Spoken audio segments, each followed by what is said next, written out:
Welcome to another episode of Judge for Yourself. In recent weeks, government announced that it had signed a multi-billion rand bilateral agreement with Russia to build a fleet of nuclear reactors in South Africa. I should put the question of whether they've agreed to that in some level of inverted commas, because one's not entirely sure. But what one is sure about is that whatever the announcement was, it caused a stir. Opposition parties, critics demanded that government reveal the details of the deal and explain why a transparent procurement process has not been followed. The Energy Department then replied, saying that the procurement process will still be carried out and it hasn't excluded other partners such as the French or the Americans.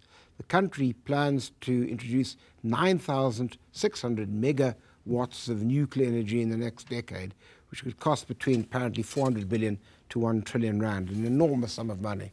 Is nuclear our best option for energy considering the high cost? And of course, why would a program like this be particularly interested in this issue? Because the Constitution, in terms of Section 217, demands that the process in these matters be done through a proper procurement process, which, if you look at the All-Pay Constitutional Court decision, has now put real parameters on how these matters have to be dealt with due regard to openness and transparency.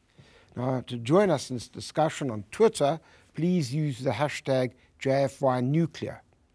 To discuss this topic, we are joined by Melita Steele from Greenpeace Africa, Dr. Dawid Serfontein from the School of Mechanical and Nuclear Engineering at the Northwest University, Chris Yellard, an energy expert from EE Publishing, and Ambassador Xolisa Mabhongo, the Group Executive at the Nuclear Energy Corporation of South Africa. Let me start with you, since you're a NERSA.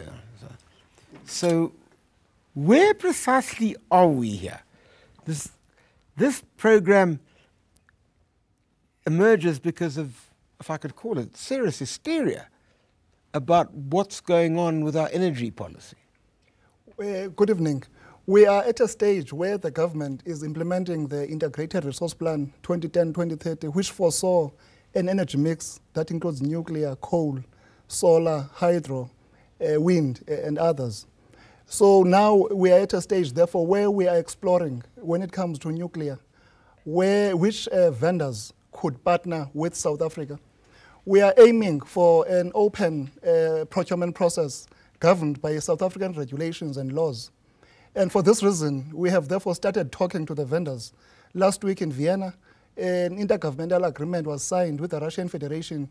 In October, another agreement will be signed with France, and we foresee another one with China. The idea of these intergovernmental agreements is to look at a framework to say if this particular country were to be the vendor that wins, what would they offer South Africa? So that is the context of the agreement. All right, so let me frame our discussion this evening. What you say is we can all calm down, that it's not as if tomorrow morning the Russians are going to land and start constructing nuclear reactors or nuclear energy plants in our country without a proper procurement process.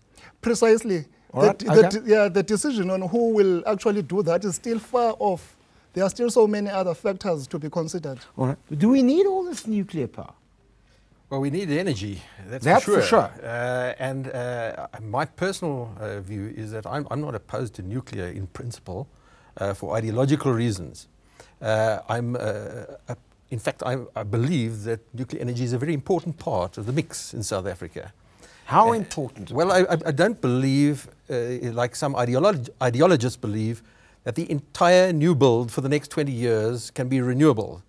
I believe we need to balance the risks. We need a mixed portfolio of energy because we don't know the future price trajectory of coal. We don't know the international pressures that are going to come on nuclear. We are still beginners in the renewable energy field. We haven't started with gas in the Karoo, and we certainly haven't started with Mozambique gas. Doctor, you think nuclear is the way to go? Please, if I got you wrong, tell me. Yeah. Now, let me just quickly compare the different technologies, then you will see what we need and what nuclear can do within that. What we need is power that will give you, you need plants that will give you power at the time of day that you want it.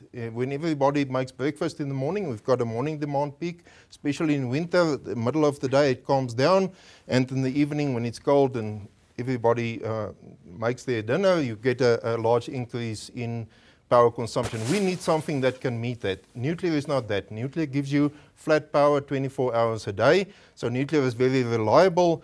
Nuclear plant is expensive. It's about double the price of coal, but it lasts for about 60 years compared to 30 years for coal, between 20 and 30 years for wind. It gives you power above 90% of the day, where solar and wind gives you respectively 25 and 30% of the day. So if you buy 1 kilowatt of nuclear power generating capacity and you buy 1 kilowatt of solar PV panel capacity, and you run this one, the nuclear, for its 60 years and the solar one for its 25 years, the nuclear one will produce 8 times as much power in its lifetime. It costs double, but it produces 8 times the amount of power. So there's interest rates that come with that, and depending on how much that interest rate is, nuclear can produce power a lot cheaper than solar. But it's going to cost us a lot more money to start. Yeah, it costs you a lot more. It costs you double. Double. Of coal. Double of coal to start. So if you're cash strapped, you can't do it. So one of the nice... Sorry, and we're not cash strapped? Yes, we're not cash strapped because... we are cash strapped. Let me just finish my sentence, please. Because the Russia said they will lend the money to us. So if they do that, then we're not cash strapped anymore. Oh, really? You think the Russians are Father Christmas? They're not going to want the payment back? No, it's not what I'm saying. I'm saying they are lending it to us, and they asking and they. Do you know the rate? You don't know the rate.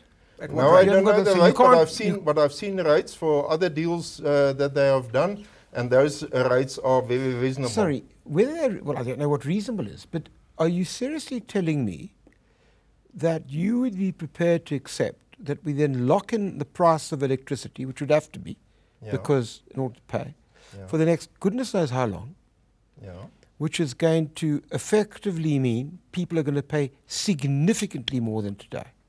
No. In a country growing at 1.5%? No, what I'm telling you is that if you get the money at a decent interest rate, I'm speaking about 3% real. So you borrow at 9%. But that's not what's happening. You're talking about the fact that Russians are going to lend us the money, and they're going to factor that into the price. Yes, okay. So that price, and they're going to want a return. Yeah. That means you have to accept electricity prices would go up fairly dramatically. No. Why do you say that? If they come with a decent interest rate, and because the plant produces so much power, because it produces at 90% of the day for 60 years, you've got, it takes you 20 years to pay off the plant, then you've got 40 years in which you get almost free power. Okay, we're going to come back. It's very cheap. Well, free is another matter. Nothing's free in life. I didn't say free. Okay. Well, you did say free, but don't worry. But you don't agree at all. Okay, I did. No, you did. I'm afraid these things are recorded, Doctor. Carry on, I definitely don't agree, and I think some very important issues have been raised. We need electricity. We do need electricity, but we need electricity today. We don't need it in 10 to 15 years. Well, of course we're going to need it in 10 or 15 years' time. Well, we don't need... What are you going to use the dark ages? We're going to need more. Yes. We don't need stranded assets in 20 years, which is what we are potentially... Stranded assets meaning what? Where you actually invest in new electricity capacity, and then the demand is lower than projected, and then you oversupply, which is what we've had in the past. At the moment we have an undersupply, but if we overinvest right now in fixed, inflexible load like nuclear power stations, we really run the risk of not only doubling electricity prices, but also actually oversupplying electricity. All right, I'm going to ask you later and everybody else how then we get this electricity, but I'll have to take a break first.